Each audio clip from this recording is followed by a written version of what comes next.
Attorney Jonathan Elson, reminding you that if you've been injured in an auto accident, it's important to have somebody on your side. When you need a lawyer, then you need Nelson. Our first day, we had 358 voters here in Pahrump and 15 in Tonopah, and it went quite smooth. We were able to balance the ballots that were issued to the people who checked in perfectly, and so things are working great. People were very happy with the process. We've received about 3,000 mail ballots already, and those are starting today.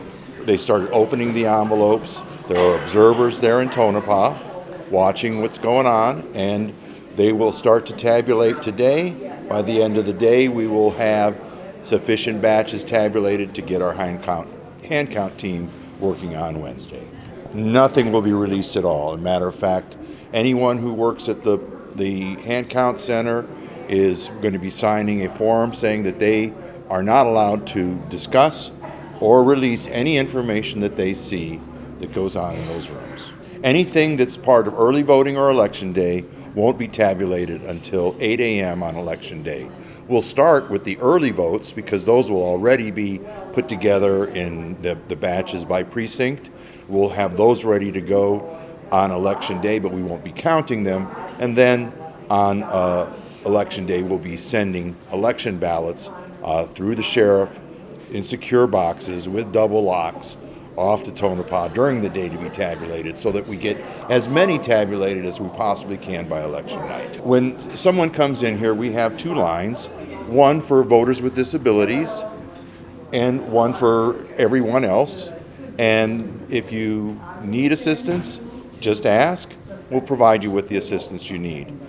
This is to make sure that people who have a cane or a walker don't have to wait in a long line with everyone else, and they can come up to the head of the line and fill out their paper ballot, sooner than everyone else, because we know that it's sometimes hard for them to stand or be, vertical for a period of time. We'll be looking at your signature, and if it doesn't look quite right, we'll ask you to do a signature update, and therefore we get a better signature in the file for you. Driver's license is one form of identification, but there's many different forms of identification that can be available to you. If you've got a utility bill, anything with your name and address on it is a sufficient identification. The poll workers are instructed as to what types of identification are appropriate for a signature update or a new provisional voter who has never voted before at the polls. We are following the guidelines from the Nevada Secretary of State exactly, and we are complying with any of their requests, and we will be moving ahead as we had planned with minor modifications, and we're doing just fine. And what is that decision? I'd rather leave that to our attorneys. If anybody wants to know, they can send a information request.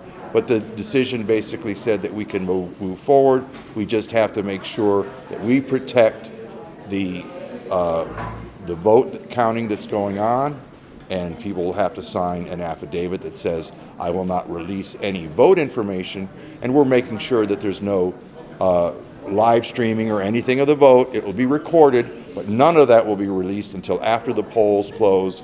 Probably the day after the polls close, they'll be able to see what's going on in the hand count area. In Pahrump, you can vote from 10 to 6 every day from now on until November 4th for early voting, except for Sundays. So next Sunday it won't be open.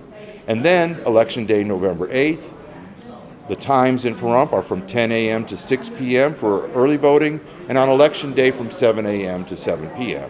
In Tonopah, we also have early voting until November 4th, skipping this next Sunday.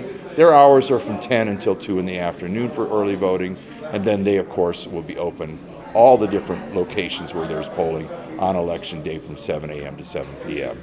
And that includes Pahrump, Tonopah, Beatty, Amargosa, and Round Mountain.